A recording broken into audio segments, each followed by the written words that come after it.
mayroon tayong customer. So, ang problema, tail light at saka yung park light. Side clearance, walang park light. Yan ang ayusin natin. Dami. Asan yung tester boy? Ano ka ng tester boy? Ang fuse sa tail light, dito lang sa baba. Pinaklas nila dito lang ang fuse sa baba. Ito. Asan yung tester?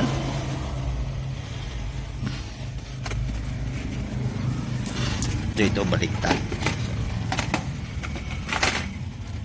So ito yung guys, so di mabasa kasi hapon.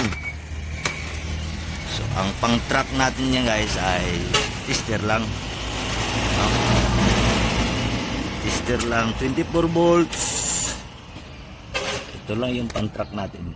Turo na rin natin kay busing para halimbawa pag maputol kasi galing pa sa yan.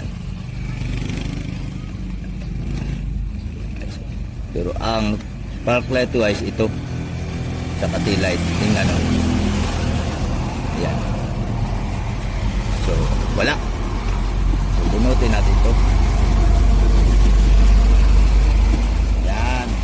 Then palitan natin para umilaw na tong sa gilid. Yan. At sa harapan. Kita natin ng 15. Yan. 15 amps. Okay. Di pailawin mo.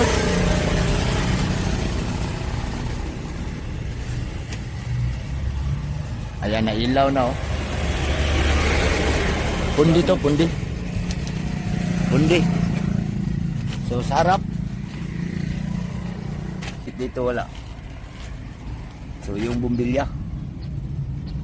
Ayun, mayroon isa. So bumbilya to. So tuloy tayo 2023 model guys. Dito na yun. Ito na yung bili. Then yung sa park light, tail light ito. Ito yung fuse. So tapos na, nailaw na lahat. Ayan. Then pagkatapos pinutol ko na lang yung nilagay nilang ilaw kulay blue.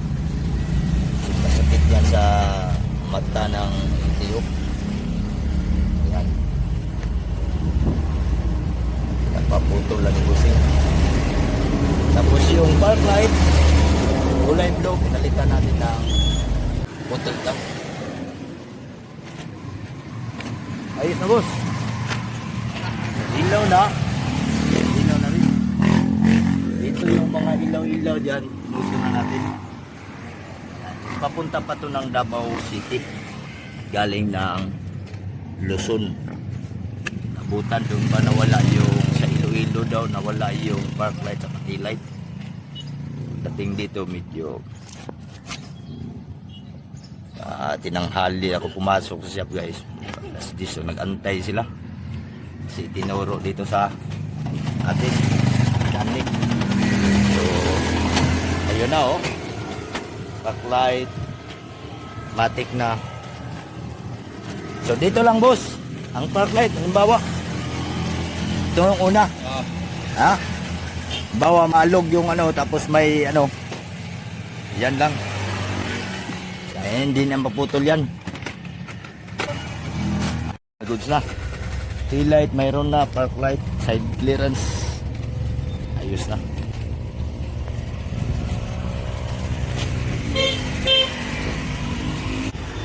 Ito lang yung dala ni mechanic kaya pag troubleshoot. Yan o. So, biyahe na guys. Tapos na yung ginawa natin. Biyahe na sila. Galing pa yan ng Luzon papuntang Davao City. So, ayan na guys. Sus, apil pa si. Ayan. Thanks for watching guys. This is your mechanic 2001.